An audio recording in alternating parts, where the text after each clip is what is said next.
ఆదరిస్తున్నారని paid premieres వేసారా? First point. Second point, చాలా sensitive point తోటి ఈ సబ్జెక్టు స్క్రీన్ చేస్తున్నారు.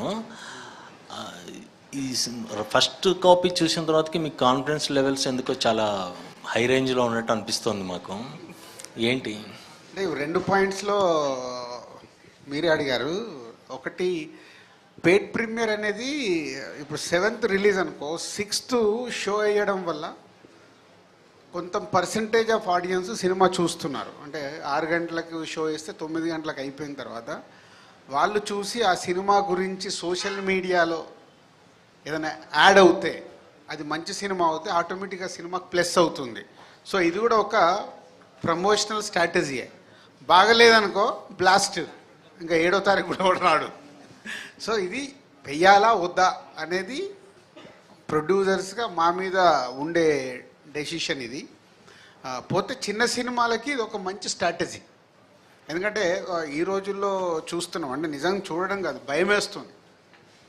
నాకైతే ఇన్ని సినిమాలు తీసి కొత్త డైరెక్టర్ని ఇంట్రడ్యూస్ చేసిన నాకు, అంటే ఇలాంటి సినిమాలు, ఇలా చిన్న సినిమాలు తీయాలా వద్దా, కరెక్ట్ చేస్తున్నామా లేదా, తీయకుంటే న్యూ టాలెంట్ని ఎలా తీసుకురావాలి, చాలా కన్ఫ్యూజ్ స్టేటస్గా ఉంది.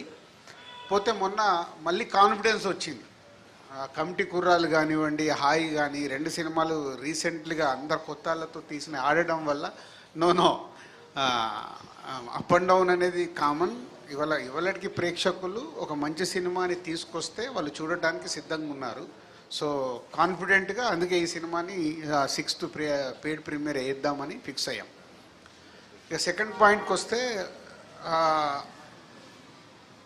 అంటే ఇది కొంచెం ఈ పాయింట్లోనే రిస్క్ ఉంది.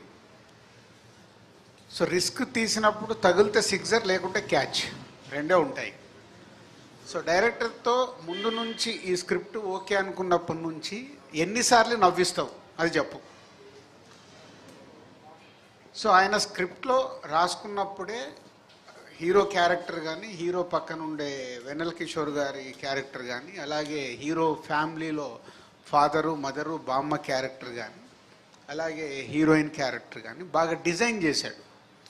అంటే సినిమా చూస్తున్నంతసేపు సరదాగా నవ్వుకుంటూ ఎంజాయ్ చేస్తూ సినిమా కంప్లీట్ అయిపోయేటప్పుడు బయటకు వచ్చేటప్పుడు ఒక క్వశ్చన్కి answer.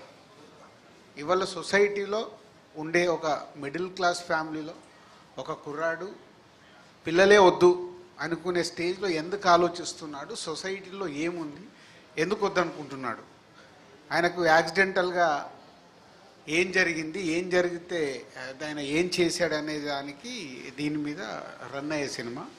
So good sign is a humour, ఫన్తో జరిగే సినిమా. ఫన్తో జరిగే సినిమా కాబట్టి రిస్క్ లేదు.